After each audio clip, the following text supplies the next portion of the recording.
I think we are live. Hello and welcome, everybody. We're welcomed already by some messages.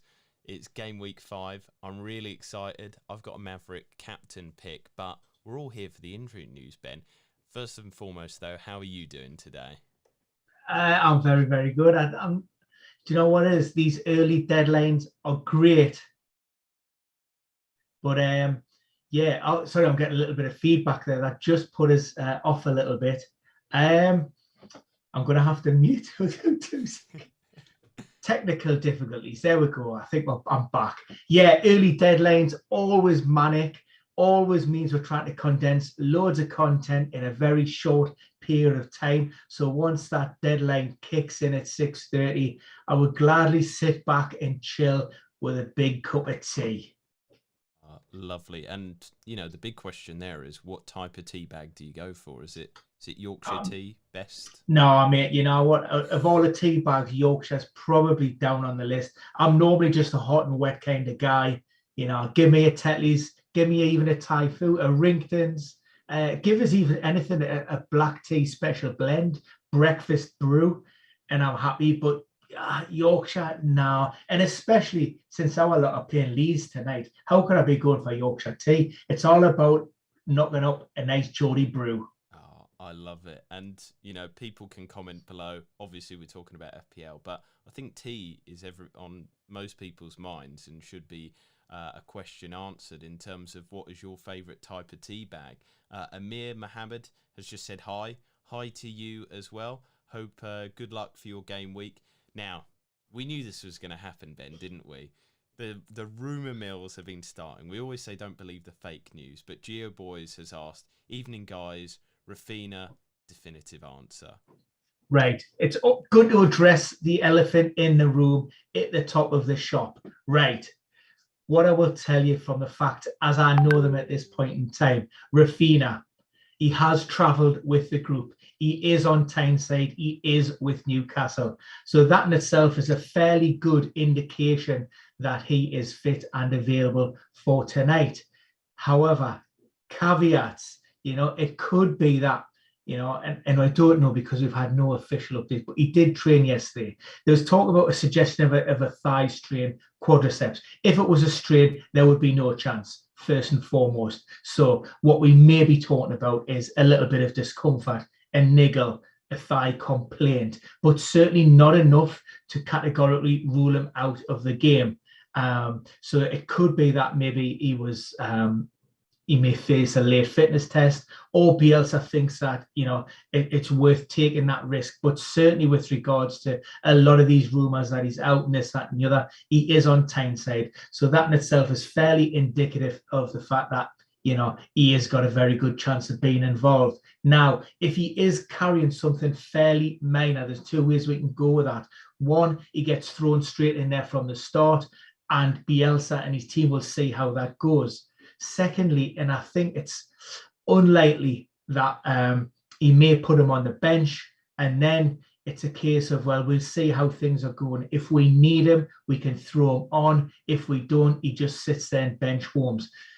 School of thought is, if you're fit enough to be on the bench, then you're fit enough to play. And if you're Rafina, typically you will start. And as the night starts to draw in up here on Tyneside, I mean, it's lovely now. Just looking out the window, sun shining, not much cloud cover. So it might be a little bit chilly. Sitting on that bench for 45 minutes, an hour, 70 minutes won't do any good. He'd want a proper warm-up in his leg before going on. So therefore, that leads me to, suggest that I would be very surprised if Rafina did not start against Newcastle this evening.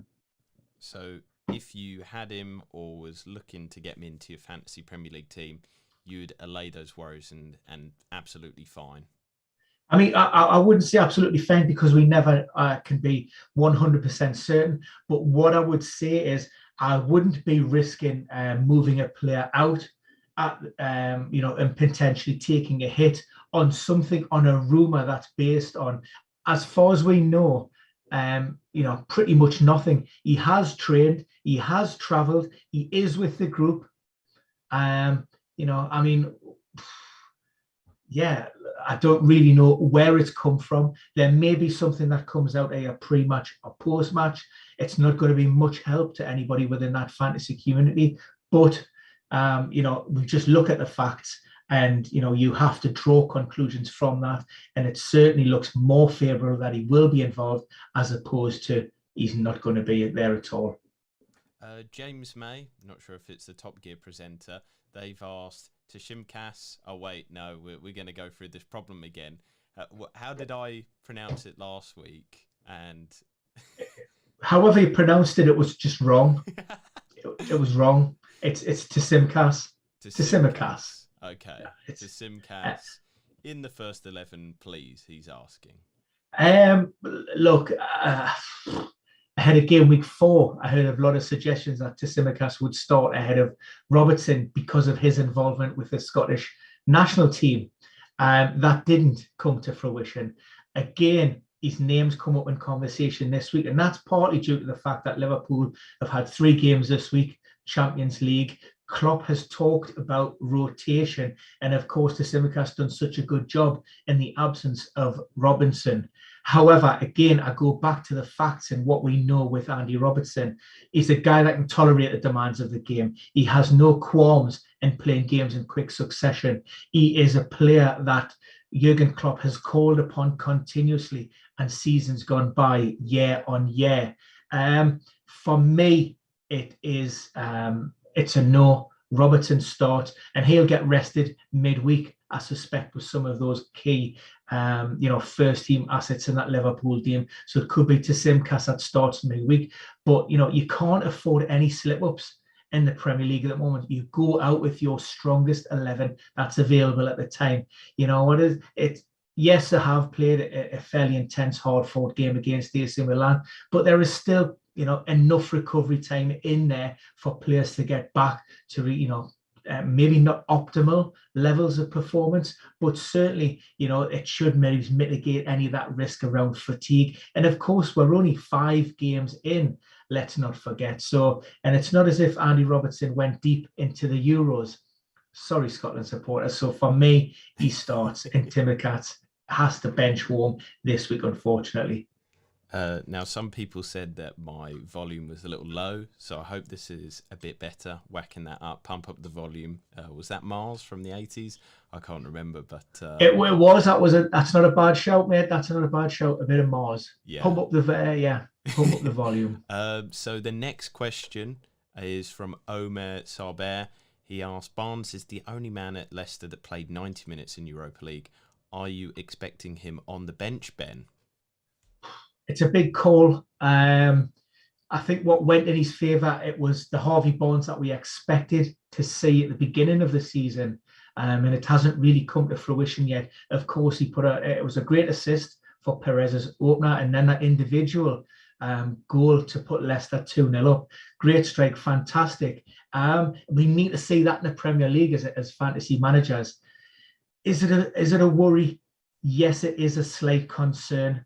However, I do think I'm just going to, go in favour of Barnes again, just with him coming back off that long-term injury, so he doesn't have that accumulation of fatigue in his legs. He'll be chomping at the bit to follow up that performance and really, hopefully, get Leicester back on track, because they've faltered this season. They haven't been great, certainly in an attacking sense, and I think you will testify to that, Jason. I think we're talking about Leicester as being certainly one of the worst teams in performance of their attacking metrics, XG, this term, in bottom 3 or bottom 4 side, if I'm right.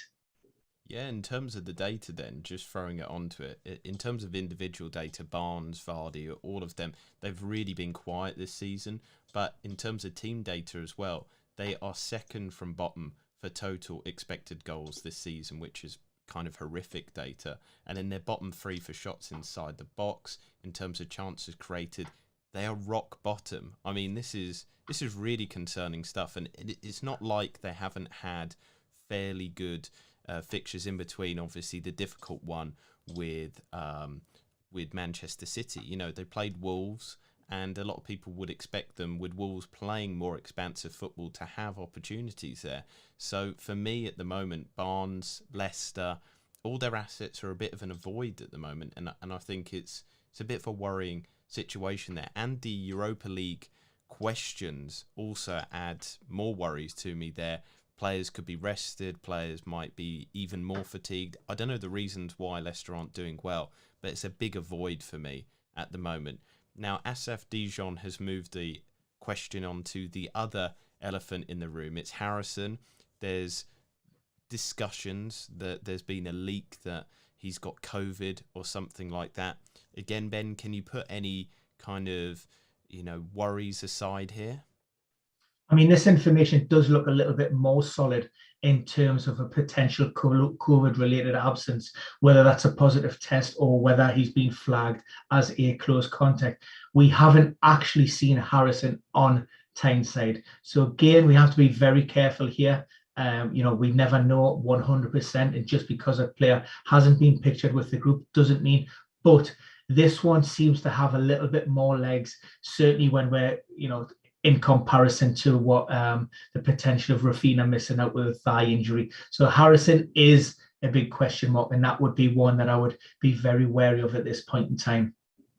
So let's move on to more questions, and the people who are joining the chat, do remember that at the start of the show we did cover the Rafinha news. Ben just highlighted it once again there, but we can't keep talking about the same topic, so we're going to try and get through as many questions as possible.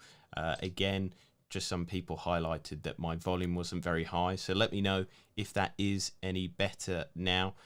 Charlie Malone has asked a question about their team though. Bench one out of Ayling, Veltman and Billy Gilmore.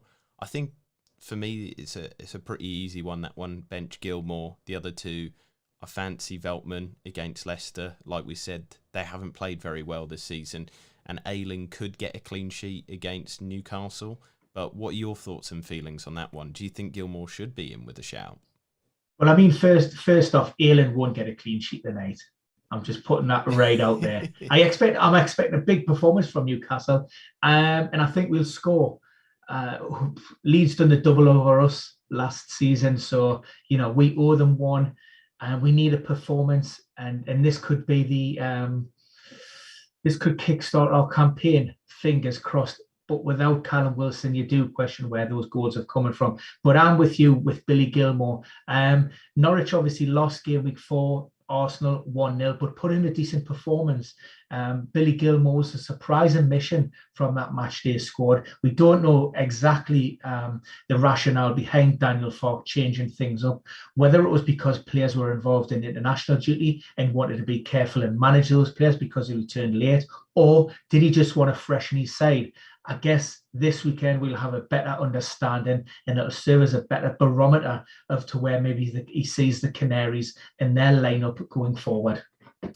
TF has asked, Salah being rested, should I vice captain Torres?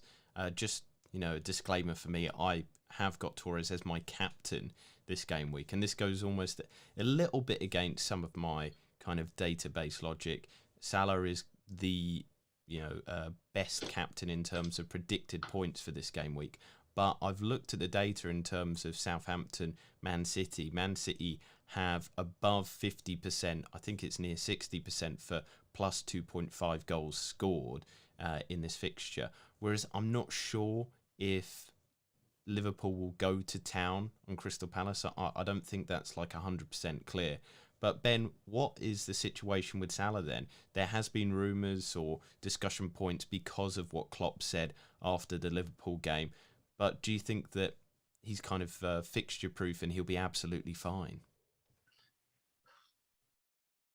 Yeah, you kind of categorically state. All I could do is look at previous trends, what's happened in the past, to try and draw conclusions from that. What we do know, I think, during his whole time at Liverpool, going back all of those seasons, we've seen Salah named on the bench, I think, on just 10 occasions. Now, inherently, that happens to, a little bit further down the line. We're talking he was coming post-COVID. So there are issues in and around some of those benchings. In this particular situation, we're just talking about benching a player because they're coming off the back of a third game in a week. We bleat on, or I bleat on about Salah and about being able to cope with the demands of the game. And if you look at Sadio Mane and Mo Salah, these are players that thrive, flourish, and perform at their best with the high number of load in their legs. This is maybe a little bit counterintuitive to maybe what you'd understand typically, because what you would think is players like maybe Jordan Henderson and even Harry Kane, when they have high number of minutes rolling in their legs and that build up of fatigue, they become at risk of breaking down or picking up an injury. Sadio Mane and Mo Salah are the exact opposite of that. And in fact, with Sadio Mane, a couple of incidents with regards to his injuries have always happened when he's at a low threshold. In fact, when he's got low amounts of minutes and load in his body rolling forward. And Mo Salah is exactly that.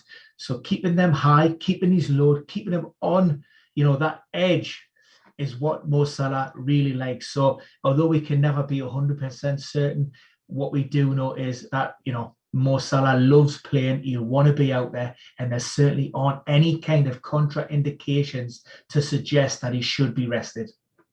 So hopefully that's good news for people that are Salah captainers. I feel like I'm almost differential, Dinnery, this week with not captaining Salah in terms of it going with Torres. I wonder what his expected ownership and data is on that. I look forward to when that ticks over and it's all confirmed for everybody. Venel Shah has asked Dyer, any chance he will be back for next game week? Next game week, so presumably we're talking about game week 6, and yes, there would be a very good chance. What we're talking about is an impact injury. Lower thigh just above the knee. It's a dead leg. Very, very painful. He still isn't ruled out of game week 5 as it currently stands. He's only flagged as a major doubt.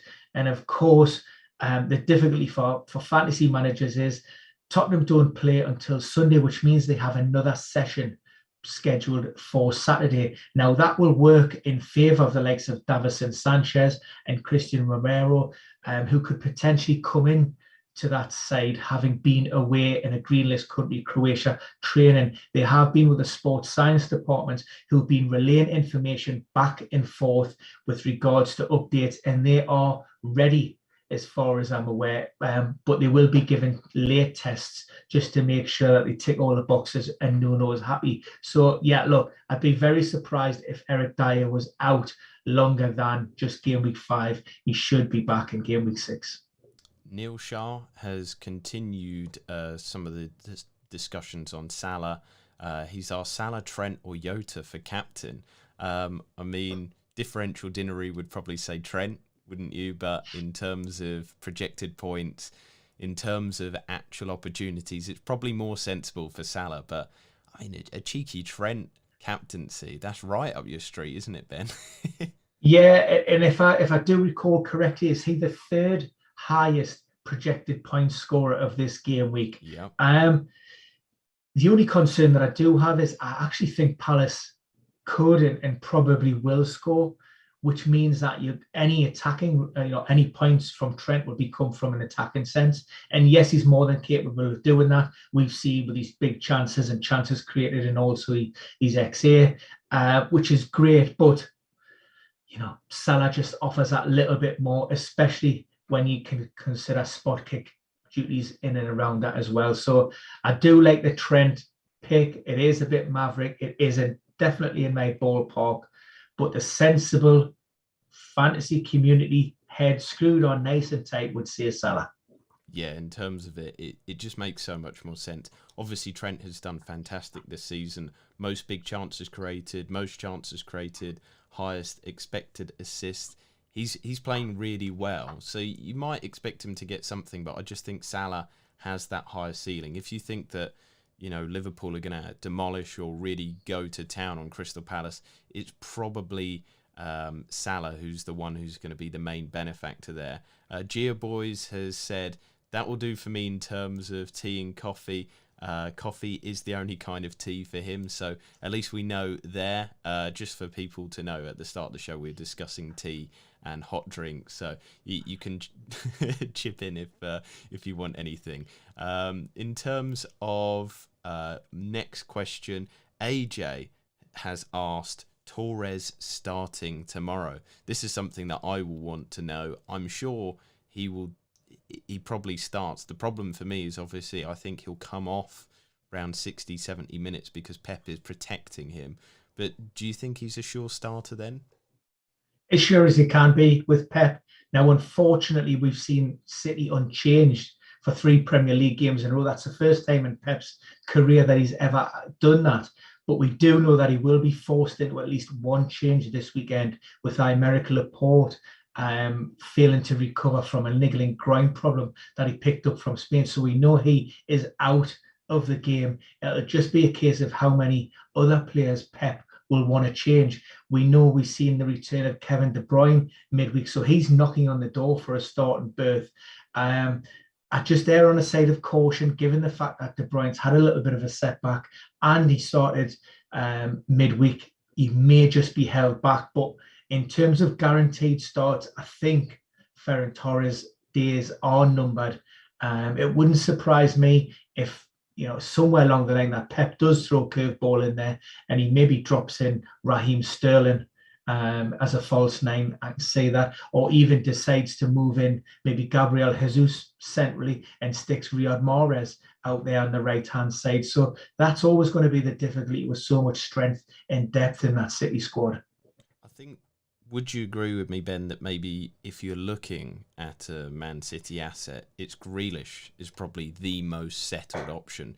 And in terms of a lot of his data, I think he's top for a lot of it, passes into the box and chances, not chances created as many as somebody like Trent Alexander-Arnold, but he's laying on a lot of high-quality chances. So maybe he might be the better pick if you want a dead, secure Man City option. Yeah, I really, really like Jack Grealish. Loved him at Aston Villa, and again, he's a guy that's loving that platform, that opportunity to play with some of the best players in the world, the Premier League, sorry, in the biggest competition. So the only worry is at some point Pep will decide that he wants to rest some of these players, and you just hope maybe if you're going to opt for Jack Grealish this weekend, you hope it's not going to be in game week 5. So there's a few more discussion points on Rafinha and Harrison. Chris Cummings, a great source here. He said he's just seen Rafinha having a pint in the strawberry. So I'm sure that's absolutely honest insights into what's going to happen tonight. Joshua Russell says, guys, thoughts on Benrahma to Sarr for a -4? Ooh, that's a big one, Ben. You're not on the Sarr train, so I'll let you take this one first. First and foremost, I'm not big on taking hits and unnecessary hits as it stands. I mean, Benrahma wasn't in the starting 11 Thursday evening in Zagreb, so there's a reason behind that because David Moyes expects him and wants him to start this weekend. I'm not sold on Sarr or Watford. I think it's going to be a tough game. I think Norwich will target the Hornets to hopefully get their first victory on the board. If you look at it this way, you're talking about a -4 hit, and if Benrahma even just starts, you're talking 6 points that Sarr needs to get on the board just for this game week to try and level the playing field. Look, I think when we're talking about this COVID, ridden times when players are dropping out at the last moment, then I wouldn't be looking at wasting, certainly starting off with a minus, because you just don't know what's around the corner. Keep your powder dry, roll your free transfer over, and then maybe next week, if you feel that it's a move, with West Ham being involved in European football going forward, maybe you want to jump off some of those West Ham assets, then do so. But let's see how they perform on Sunday.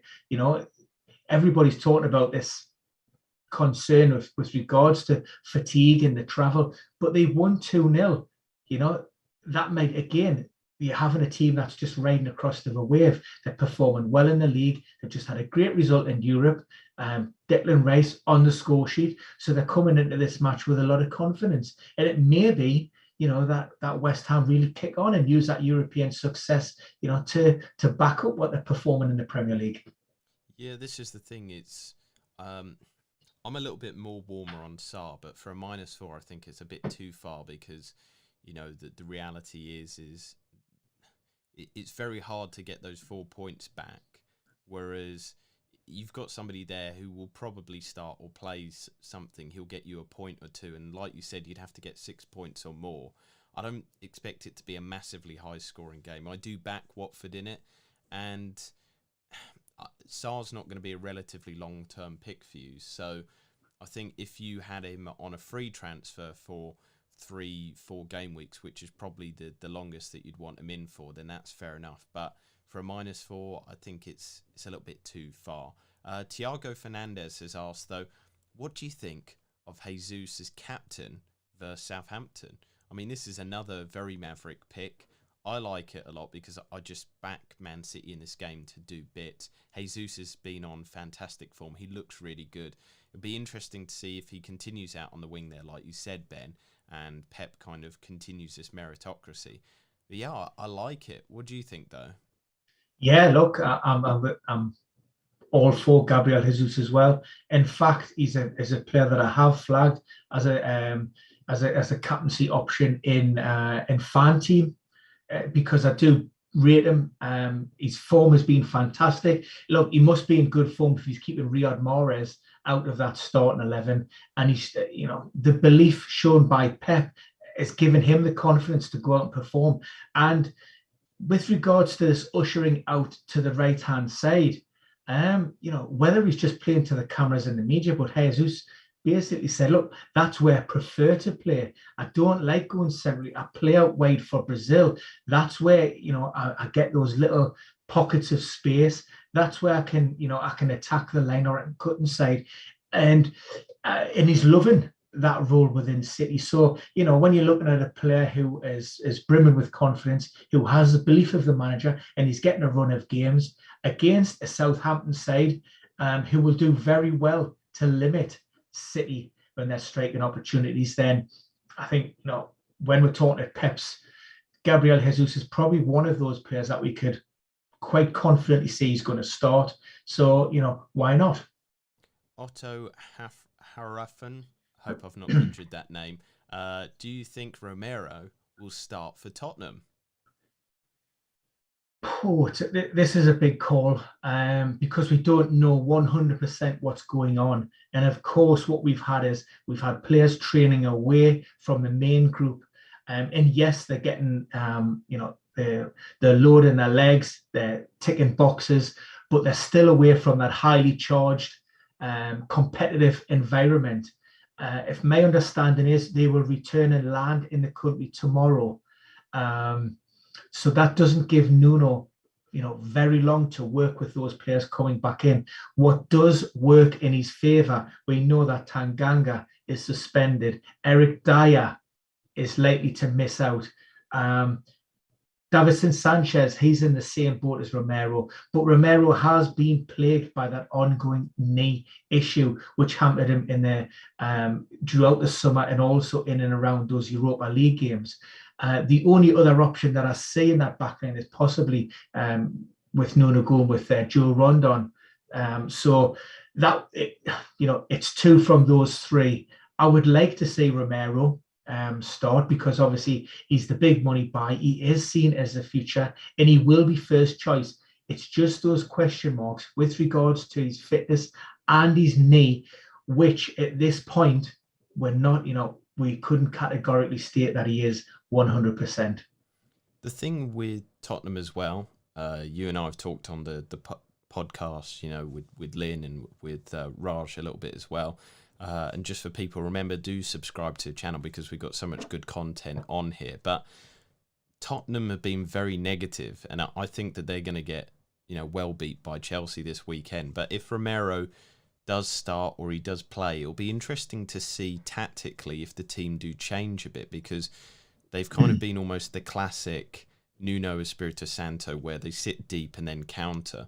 But Romero statistically is actually a very pressing defender. He's quite good at the attacking the ball, going forward, and those sorts of more positive styles of football. So maybe Nuno doesn't want to play that type of football yet because he doesn't think he's got the personnel, and we could see a different type of Tottenham when he is back in the team. So that's one thing that does interest me, and I'm just hoping that he is not good in the North London derby and that the tactics don't change that much. In terms of it, though, let's move to Colm C 1989's question. I don't know if Pump Up the Volume is from 1989. That would be pretty fantastic if it was. He's asked, thoughts on Hwang? Will he be a starter at Wolves? Oh, thanks, Tiz. So their name is Tiz. Yeah, what are your thoughts on that, Ben? This is a big call. I did do my predicted lineup for Wolves, and they actually did have the Bull, as he's known, in the starting 11, but that was at the expense of Trincao, which caused a lot of discussion for people who've seen that. I don't see Bruno Lage dropping Raul Jimenez or Adama Traore, so potentially the only spot that would open up is on that right-hand side with Trincao making way. And I did opt for that based on two reasons. I rewarded him for his goal from the bench. Of course, it was Wolves' first of the season, and also helped them on their way to the first sort of 3 points. Prior to that game week, I actually had Trincao also flagged as a doubt for maybe Daniel Podence. He's done okay, but I still think he needs a little bit of time to settle. He's young. So I'm going to say yes in that one, but I still don't fully know or understand Bruno Lage, how he's going to set up his team, who he preferred in terms of his personnel. So I'm still learning with some of those decision-making processes. In the back line, for example, we still see Max Kilman in there with Willy Bully. On the left-hand side, you've got the likes of, I think, Mark Carlin and Ike Nouri. So there are still, we're still learning. It's still very, very early days. And it is a bit of a coin toss, but I took a punt because he got his, obviously, he set Wolves up to their first win of the season last weekend. PH has asked, given City concerns at centre-back, is it likely to be a City back four? I went with Juan Cancelo on the left, Kyle Walker on the right, Ake, the left-hand side of Ruben Diaz. And that would probably be in maybe a 4-3-3. But we've known and we've seen in the past, Pep could go with a 4-2-3-1. He could even go with what would be essentially a 5-3-2 or a 3-5-2 when attacking and defending. He's just got that flexibility within the squad. But I think 4-3-3 is what he's been pretty happy with and been pretty consistent with this season. The absence of Laporte, given what's happened before in the league and how these teams been performing, they've had 3 games at the Etihad and they've never failed to score, less than 5 in the 2 league games and the Champions League game. So, for me, it's Ake, straight swap for Laporte, and no need to tinker too much elsewhere. Venil Shah has asked, thoughts on Tomiyasu? Tomiyasu, I was very surprised that he came into that Arsenal starting lineup last weekend. He hadn't even met Mikel Arteta at the time of Thursday's press conference, which was at lunchtime, and he didn't even have his paperwork in place. Of course, he was registered and he came in and he started, and he'd done an okay job. Just at that, let's not read too much into that Arsenal performance as well. I mean, it was against Norwich. They need to use that as a springboard and they need to build up on that. They're playing Burnley this weekend. Look, it's a great opportunity against the Clarets attack that's been pretty toothless so far. So Tomiyasu, maybe a good option. For me, there are a little bit of unknowns there, and I would prefer to save money and maybe go elsewhere in that back line, maybe a Ben White, who was in around that 4.4 million mark, and save yourself just a couple of quid. Yeah, I think I totally agree with you there. In terms of it, Tomiyasu, he did bomb on at some points. He is an aerial threat, and that's one of the reasons why we brought him in. But I feel like Arsenal at the moment, there's not too many goals in them, and I'm not too sure if that's going to come from the likes of Tomiyasu. Maybe Tierney. And I just think you're right there. Just save the money. Go for somebody like Ben White, because realistically, it's going to be those bread and butter points of just a clean sheet for Arsenal. Nothing too crazy. That they're not like Cancelo or anything like that, where there's a genuine possibility. Gia Boys has said Walker, Diaz, Ake, and Cancelo in his opinion in terms of the Man City. So just kind of chipping in with that discussion there. And then Grealish's calves have messaged in. They are pretty big, so they probably do have their own consciousness as well. They've asked, is Ramsdale the new number one? I mean, do you want to take the lead on this and offer your thoughts, Jason, as an Arsenal supporter? I think it was a big call for him to start in that game against Norwich. And if Arteta is basing his team selections on who's playing well, then I would say Ramsdale should be the number one. He should be selected. What I liked was there was assuredness with Ramsdale, but also good communication. I think Leno, he is a good shot stopper, but I think that's kind of what he does. That's basically it. He's almost kind of turns up, does his job, and that's it. Whereas Ramsdale, he was a leader on the pitch. He was organising the wall. He was telling players where to go, this and that. And I think that is a little bit needed from your goalkeeper. That's been absent for a little bit of a while. So I would say that because he started that game against Norwich, surely it's almost his position now to lose at the moment. And we paid fairly big for him as well. You don't tend to spend that much on a player who's going to be your second best. So I think at the moment, I would expect him to, and I would hope him to. Nothing against Leno, but I feel like we do need a new lease of life at the back there, and it's kind of this young core going forward. But I don't know. What is your thoughts and feelings on it, Ben? Yeah, I'm with you, Jason. He's got the jersey, and it's his to keep, and based on performances. I've heard one or two suggestions, and Mikel Arteta came out on Thursday's press conference and dressed those. German media outlet Bild had actually said that Bernd Leno had been told that he would be absent from the next two Premier League games, which would have been the Norwich and the Burnley, and then he would return to the side, almost that kick up the backside from Mikel Arteta. When broached on the subject, Mikel Arteta said, well, I'm the man that picks a team, and I haven't even picked it yet.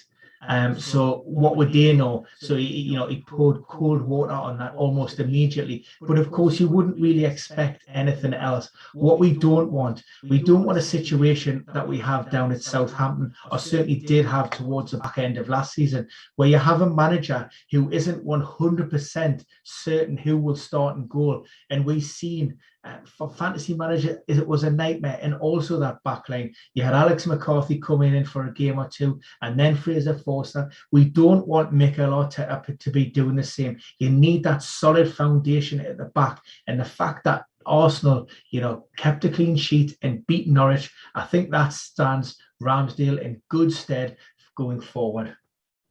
So Otto has asked another question. KDB starting. You covered that a little bit, Ben. You're not too certain on that one. Yeah, look, it's a massive call because we're talking about Kevin De Bruyne here, and that's the nagging thing in the back of your mind. Predicted 11, I actually said no. I've kept him on the bench.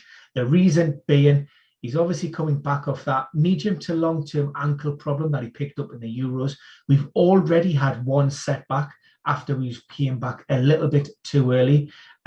It was his first start in the Champions League midweek. And again, I'm looking at that City squad and I'm thinking to myself, do you really need to be risking Kevin De Bruyne against a Southampton team at home when you've got lots of other options in there? I think, if you can look back and think, well, you know what, I've got maybe 100 plus minutes in the legs this week, build on that even more going forward, then that's great for Kevin De Bruyne and Manchester City. I just don't see the need to take any unnecessary risks.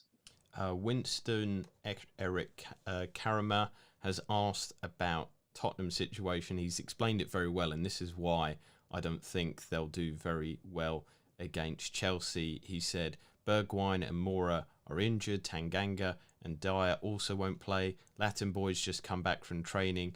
And he's, explained all that situation there, and he's asked how's Son's injury update, because maybe Son might be the difference between Tottenham getting mauled and maybe coming away with a respectable result. Yeah, I mean, Heung-min Sung and Eric Dyer were the two ones who weren't categorically ruled out. They were only flagged as major doubts.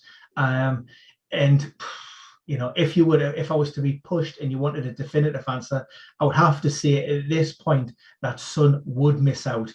It was always going to be risky involving him, and I don't see,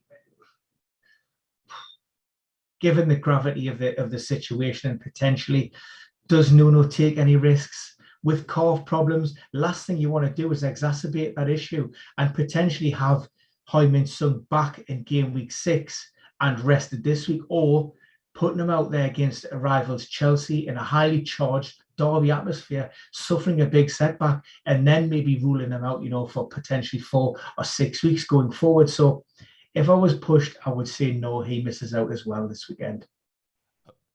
Absedet Atef has asked, will Amity start since Evans is out? Amity and Marty. There you go with pronunciations, Jay. Look, I think Yannick Vestergaard now has enough minutes in his legs to be considered a viable option in starting, and it would be, for me, it would be Sayuncu and Vestergaard starting in the heart of that Leicester defence. And I think that's just, unfortunate that, Amati has been a good stopgap. He's deputised admirably, but you need a